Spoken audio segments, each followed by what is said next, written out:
نماز فجر کے بعد یہ چھوٹی سی تسبیح پڑھتا ہوں، ہر مہینہ کروڑوں روپے کماتا ہوں، یقین نہیں آتا تو بے شک آزما لو۔ بسم اللہ الرحمن الرحیم۔ محترم ناظرین، نماز فجر کے بعد یہ چھوٹا سا وظیفہ بتائے گئے طریقے سے پڑھ لینا، یہ وہ وظیفہ ہے کہ جسے پڑھتے ہی تقدیر کے بند تالے کھل جاتے ہیں۔ زندگی میں اتنی دولت آئے گی، اتنا پیسہ آئے گا کہ آپ کی عقل حیران رہ جائے گی۔ یہ اتنا چھوٹا اور آسان سا وظیفہ ہے کہ آپ نے اپنی پوری زندگی میں شاید اتنا آسان وظیفہ نہ کیا ہو۔ مرد اور خواتین دونوں یہ وظیفہ پڑھ سکتے ہیں۔ یہ وظیفہ خاص طور پر ان لوگوں کے لیے ہے جو قرضوں میں ڈوب چکے ہیں، قرض ہیں کہ اترنے کا نام ہی نہیں لیتا۔ ان کی مالی پریشانی، مالی حالات بہتر سے بہتر ہو جائیں گے۔ ان کی زندگی میں اگر فاقے ہیں، گھر میں غربت ہے، گھر میں لڑائی جھگڑے رہتے ہیں، گھر کا ماحول خراب ہو چکا ہے، پیسوں کی وجہ سے نظام خراب ہے، تو نماز فجر کے بعد یہ ایک تسبیح ضرور پڑھ لینا۔ یہ چھوٹا سا عمل ہے، 1 منٹ سے بھی کم وقت لگے گا۔ اگر آپ بھی چاہتے ہیں کہ آپ کی تقدیر اور قسمت بدل جائے تو آج کا یہ وظیفہ بہت ہی مستند اور مجرب ہے۔ جو شخص کسی کاروباری اعتبار سے یا مال دولت کی وجہ سے پریشان ہے، اس شخص کو چاہیے وہ یہ وظیفہ پڑھ لے۔ اس عمل کی برکت سے اللہ پاک آپ کے رزق اور کاروبار میں بے پناہ برکتیں اور فضیلتیں عطا فرمائے گا۔ آپ کے رزق اور مال و دولت کو کشادہ کرے گا، ہر پریشانی سے بچائے گا، ہر مصیبت اور دکھ سے محفوظ رہے گا۔ دنیا بھر میں کوئی بھی شخص اس کی ساتھ زیادتی نہیں کر سکے گا۔ ہر جگہ اس شخص کو کامیابی ہی کامیابی ملے گی۔ اگر وہ کوئی بھی کاروبار کرے گا یا تجارت کرے گا، اس کو دگنا نفع ہوگا، یعنی اگر وہ شخص مٹی میں ہاتھ ڈالے گا تو وہ بھی سونا بن جائے گی۔ اگر آپ نے یہ وظیفہ میرے بتائے گئے طریقے کے مطابق مکمل کیا تو یقین مانے اللہ پاک آپ کو اتنا رزق عطا فرمائے گا کہ آپ کی جان پہچان کے لوگ آپ پر رشک کریں گے۔ جب آپ اس عمل کو خود ہی کریں گے تو اللہ پاک کے فضل و کرم سے آپ کو بھی یقین ہو جائے گا، اور پھر آپ خود بھی یہ وظیفہ کریں گے، دوسرے لوگوں کو بھی بتائیں گے کہ مجھے اس وظیفے نے مال و مال کر دیا، اور اب اللہ تعالیٰ نے مجھ پر اتنا کرم کیا ہے اور میرا رزق میرے لیے بہت کشادہ فرما دیا۔ آپ نے یہ وظیفہ صرف اور صرف پاک ذات پر کامل یقین کرتے ہوئے کرنا ہے۔ پھر جب آپ یہ وظیفہ کر لو گے تو آپ خود ہی اپنی آنکھوں سے معجزہ دیکھو گے، چاہے آپ کی نوکری کے مسائل ہوں، دولت یا روپے پیسوں کے مسائل ہوں، یا گھر میں رشتوں کے مسائل ہوں، گھر میں بیٹیاں جوان بیٹھی ہیں اور کہیں رشتہ نہیں ہو رہا۔ یہ وظیفہ اتنا مجرب اور مستند ہے کہ فوراً اثر کرے گا۔ ارشاد باری تعالیٰ ہے، اے نبی کہہ دو کہ اے میرے بندو، جنہوں نے اپنے اوپر زیادتی کی ہے وہ اللہ کی رحمت سے مایوس نہ ہوں، یقیناً اللہ تعالیٰ سارے گناہ معاف کر دیتا ہے، وہ بہت زیادہ مغفرت کرنے والا اور بڑا مہربان ہے۔ یہ آیت کریمہ ان لوگوں کے لیے ہے، امید کا پیغام ہے جو خون ریزی، بدکاری، چوری، رہزانی اور دیگر بڑے سخت گناہ کرنے کے باعث مایوس ہو گئے۔ اللہ تعالیٰ ان سے کہہ رہا ہے کہ تم لوگ اللہ کی رحمت سے مایوس نہ ہو۔ اگر تم یہ سب کچھ کرنے کے باوجود اپنے کیے پر نادام ہو جاؤ اور اپنے رب کے تابعدار بن جاؤ تو سارے قصور معاف ہو جائیں گے۔ اللہ تعالیٰ نے سورہ یونس میں ایسے لوگوں کے لیے جو الفاظ استعمال کیے وہ خوشی کا ایسا پیغام دیتے ہیں کہ انہیں جتنی بار بھی دہرایا جائے ان کے پڑھنے سے ایک نئی خوشی اور نئی آرزو ملتی ہے۔ اللہ تعالیٰ کے ارشاد کا مفہوم ہے کہ اے نبی کہو کہ یہ اللہ کا فضل اور اس کی مہربانی ہے کہ یہ چیز اس نے بھیجی ہے، اس پر تم لوگوں کو خوشی منانی چاہیے، یہ ان سب چیزوں سے بہتر ہے جنہیں لوگوں سے سمیٹ رہے ہیں۔ قرآن پاک انسان کو ہمت، طاقت، حوصلہ اور امید دینے والی آیتوں سے بھرا ہوا ہے۔ سورۃ آل عمران میں ارشاد ہوا، دل شکستہ نہ بنو، غم نہ کرو، تم ہی غالب رہو گے اگر تم ایمان رکھتے ہو۔ بہت ساری آیات میں اہل ایمان کو قیامت کے دن اللہ کے دربار میں حاضری کے وقت عظیم خوشی اور اچھے انجام کی نوید سنائی گئی ہے۔ ایسی آیتوں کی تلاوت رنج و غم کے احساسات کو مٹا دیتی ہے۔ ایسی آیتوں کی تلاوت سے مسائل ہیچ نظر آنے لگتے ہیں۔ اللہ کی رحمت شامل حال ہونے کا احساس دنیا کے سارے غموں کو بلا دیتا ہے۔ سورۃ بقرہ میں اللہ تعالیٰ اہل ایمان کی خصوصیت بیان کرتا ہے کہ ان پر کوئی مصیبت پڑتی ہے تو کہتے ہیں کہ ہم اللہ ہی کے ہیں اور اللہ ہی کی طرف ہم پلٹ کر جانا ہے۔ انہیں خوشخبری دے دو ان پر ان کے رب کی طرف سے بڑی عنایت ہوں گی، اللہ کی رحمت ان پر سایہ کرے گی۔ پر امید رہنے کے جو فوائد مختلف جائزوں سے سامنے آئے ہیں ان میں نمایاں ترین یہ ہے، پر امید رہنے سے امراض کو روکنے والا نظام مضبوط ہوتا ہے، پر امید انسان مناسب فیصلے کرتا ہے اور مشکل حالات کا مقابلہ اچھی طرح سے کر لیتا ہے۔ ایسا انسان ہر دل عزیز ہوتا ہے اور ملنے جلنے والوں کے ساتھ آسانی سے گل مل جاتا ہے اور امیدی سے خوشی ملتی ہے۔ گھر، دفتر، سماج وغیرہ میں ہر جگہ یہ نعمت صاحب کی طرف سایہ لگتی ہے اور امید سے دماغ کو آرام ملتا ہے۔ پر امید رہنا ایمان کا حصہ ہے۔ مومن رب کی رحمت سوچ کر خوش رہتا ہے۔ مایوس انسان ناقص ایمان ہوتا ہے، ہر وقت منفی سوچ کے باعث مشکل میں پڑا رہتا ہے۔ سیدنا یعقوب علیہ السلام کا واقعہ یاد کیجئے کہ وہ ایک بیٹے کو درندے کے ہاتھوں ہلاکت کی کہانی سننے اور دوسرے دوسرے بیٹے پر چوری کے واردات میں قید ہونے کا دعویٰ، اس کے باوجود وہ مایوس نہیں ہوئے، پیغمبر اسلام پر امید رہنا پسند کیا کرتے تھے۔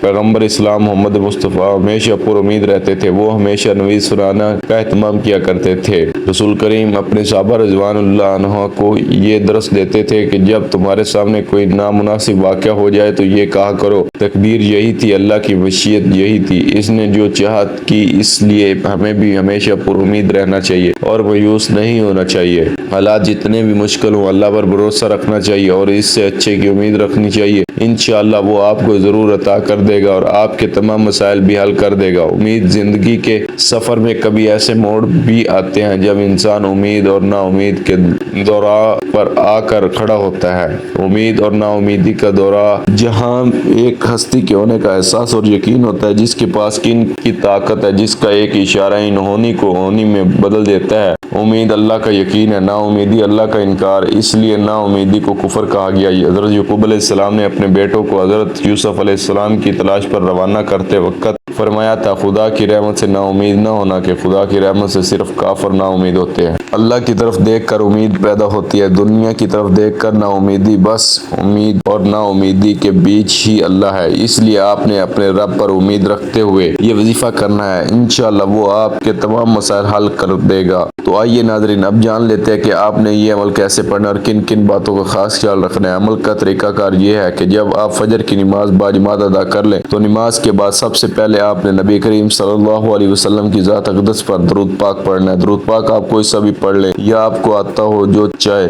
درود ابراہیمی پڑھ لیں، یا جو آپ کو یاد ہو وہ پڑھ لیں، یا آپ نماز والا درود ابراہیم پڑھ لیں تو سب سے بہتر درود ابراہیم ایک مرتبہ میرے ساتھ بھی پڑھ لیں تاکہ ثواب ہو۔ اللہم صلی علی محمد وعلی آل محمد کما صلیت علی ابراہیم وعلی آل ابراہیم انک حمید مجید۔ اللہم بارک علی محمد وعلی آل محمد کما بارکت علی ابراہیم وعلی آل ابراہیم انک حمید مجید۔ درود پاک پڑھتے ساتھ ہی فوری طور پر آپ نے اپنے خاص مقصد کی نیت کرنی ہے۔ ہر بندے کا مقصد الگ ہے، ہر بندے کی حاجت الگ ہے۔ کوئی رزق کے لیے پریشان ہے، کوئی در بدر کی ٹھوکریں کھا رہا ہے، کوئی کاروبار میں ترقی چاہتا ہے، عروج چاہتا ہے۔ آپ کا جو مقصد ہے، جو آپ کی حاجت ہے، اس مقصد کو، اس حاجت کو ذہن میں رکھ کر فوری طور پر آپ نے ایک بار اعوذ باللہ من الشیطان الرجیم بسم اللہ الرحمن الرحیم پڑھ کر وظیفے کا آغاز کرنا ہے اور یوں محسوس کریں جیسے دنیا جہاں سے آپ کا تعلق ختم، آپ روزہ رسول کی جالیوں کے قریب بیٹھ کر اس وظیفے کو پڑھ رہے ہیں۔ اور سب سے پہلے نمبر پر جو وظیفہ آپ نے پڑھنا ہے وہ وظیفہ اللہ تعالیٰ کے صفاتی ناموں کا وظیفہ ہے۔ یہ اللہ تعالیٰ کے وہ صفاتی نام ہے جن کے بارے میں صحابہ کرام فرماتے ہیں کہ ہم نے اللہ کے حبیب سے پوچھا کہ اللہ کے 99 ناموں میں سے سب سے طاقتور نام کون سا ہے؟ اللہ کے حبیب نے فرمایا کہ رب کریم کا ہر نام اپنی فضیلت ترین ہے۔ صحابہ کرام کی بے شمار تحقیقات کے بعد ثابت ہوا کہ یا حیو یا قیوم ایک ایسا اسم اعظم ہے جو فوری طور پر آپ کی ہر حاجت کو پورا کرتا ہے۔ آج ہر کوئی بے صبرا ہے، آج ہر کوئی اپنی حاجات کو جلد پورا کروانا چاہتا ہے، جلد کامیاب ہونا چاہتا ہے، جلد کسی بھی بیماری سے شفا پانا چاہتا ہے، راتوں رات من پسند شادی، رشتہ، کاروبار میں ترقی چاہتا ہے۔ تو یا حیو یا قیوم کا یہ وظیفہ پڑھ لے، یہ وظیفہ فوری طور پر کام کرتا ہے۔ آپ یہ وظیفہ صبح پڑھیں گے، شام تک حاجت پوری ہو جائے گی۔ آپ نے یا حیو یا قیوم کیسے پڑھنا ہے اور کتنی بار پڑھنا ہے ملاحظہ۔ یا حیو یا قیوم ایک بار ہو گیا، یا حیو یا قیوم 2 بار ہو گیا، یا حیو یا قیوم 3 بار ہو گیا۔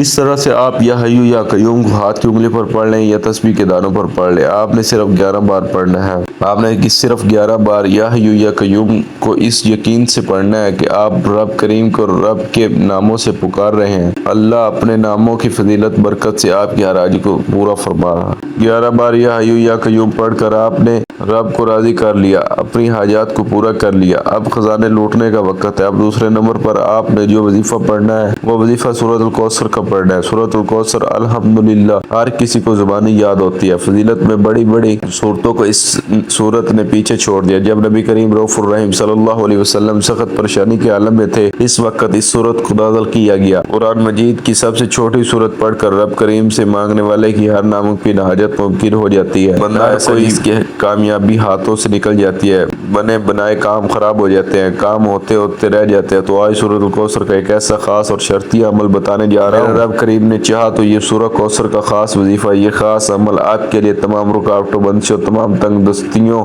کو جڑ سے اکھاڑ دے گا۔ جس گھر میں نماز فجر کے بعد یہ خاص وظیفہ پڑھا جائے گا اس گھر کی تمام تنگ دستیوں کا خاتمہ ہو جائے گا۔ آپ نے سورہ کوثر کو کتنی بار پڑھنا ہے توجہ کیجیے گا۔ بسم اللہ الرحمن الرحیم، انا اعطیناک الکوثر فصل لربک وانحر ان شانئک هو الابتر۔ اس طرح سے آپ سورہ کوثر کو ہاتھوں کی انگلی پر پڑھ لیں یا تسبیح کے دانوں پر پڑھ لیں۔ آپ نے صرف اور صرف 41 بار پڑھنی ہے۔ جب کوئی بندہ 41 بار سورۃ الکوثر پڑھ کر رب کریم سے رزق مانگتا ہے، دولت مانگتا ہے، شہرت مانگتا ہے، کامیابیاں مانگتا ہے، تو غیب سے فرشتے 7 آسمانوں سے 7 زمینوں کی کامیابیاں، 7 آسمانوں اور 7 زمینوں کا رزق اور دولت لے کر آپ کے قدموں میں آ جاتے ہیں۔ بڑا ہی بدبخت ہے وہ، بڑا ہی بدقسمت ہے وہ بندہ جو صبح نماز فجر کے وقت سو رہا ہوگا، نماز نہ پڑھے گا، یہ عمل پڑھے گا، بڑا ہی محروم انسان ہوگا، کیونکہ جو بندہ کامیاب ہونا چاہتا ہے اللہ پاک بھی اس کو فجر کی نماز پڑھنے کی توفیق عطا فرماتا ہے۔ ہر بندے کو فجر کی نماز پڑھنے کی توفیق نہیں ملتی۔ آپ نے دوسرے نمبر پر 41 بار سورۃ الکوثر پڑھ لی،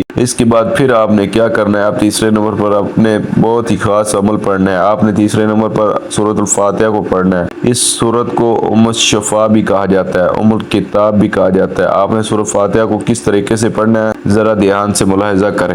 بسم اللہ الرحمن الرحیم، الحمدللہ رب العالمین الرحمن الرحیم مالک یوم الدین ایاک نعبد و ایاک نستعین اہدنا الصراط المستقیم صراط الذین انعمت علیہم غیر المغضوب علیہم ولا الضالین آمین۔ آپ نے سورۃ فاتحہ کو صرف 3 بار پڑھنا ہے، صرف 3 بار اس سورت کو پڑھنا ہے۔ اللہ تعالیٰ کو اس سورت مبارکہ سے بہت محبت ہے، کیونکہ اس سورت مبارکہ کی پہلی آیت میں رب کا شکر ہے اور رب کو شکر کرنے والے بہت پسند ہے۔ رب کریم نے اپنی کتاب قرآن مجید کا آغاز سورۃ فاتحہ سے کیا اور اس سورت کو پڑھنے والا رب کا شکر ادا کرتا ہے، رب سے مانگتا ہے، اور سورۃ فاتحہ پڑھنے سے رب کعبہ فرشتوں سے پوچھتا ہے یہ کون ہے جو رب کا شکر ادا کر رہا ہے، یہ کون ہے آج اس خاص عمل، اس خاص وظیفے کو پڑھ رہا ہے۔ فرشتے بندے کا نام پیش کرتے ہیں، رب فرماتا ہے اے فرشتوں رب راضی ہے، جاؤ اس بندے کی ہر حاجت کو پورا فرما دو۔ اگر آپ چاہتے ہیں کہ رب کریم کی ذات آپ کے حق میں بھی فرشتوں کو حکم جاری کرے کہ جاؤ اس بندے کی ہر حاجت کو پورا فرما دو،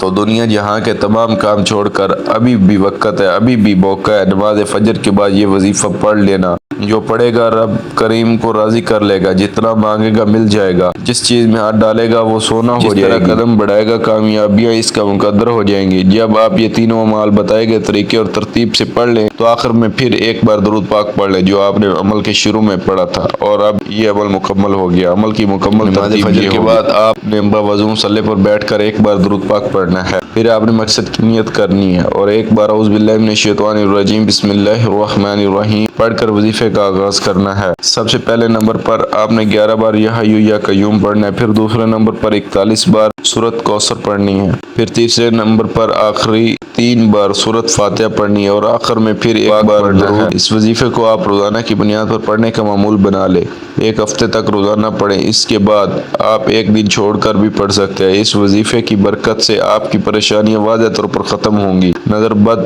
تو اسی وقت ختم ہونا شروع ہو جائے گی۔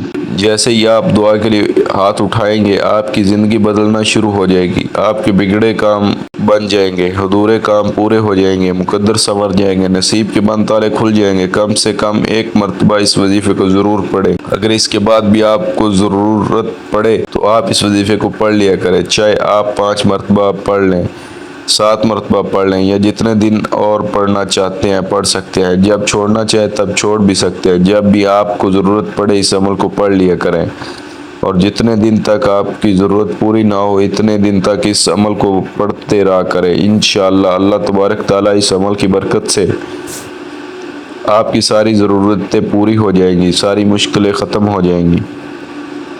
دعا ہے کہ رب کریم میرا سنانا اور آپ کا سننا اپنی پاک بارگاہ الہی میں قبول و منظور فرمائے، آمین ثم آمین۔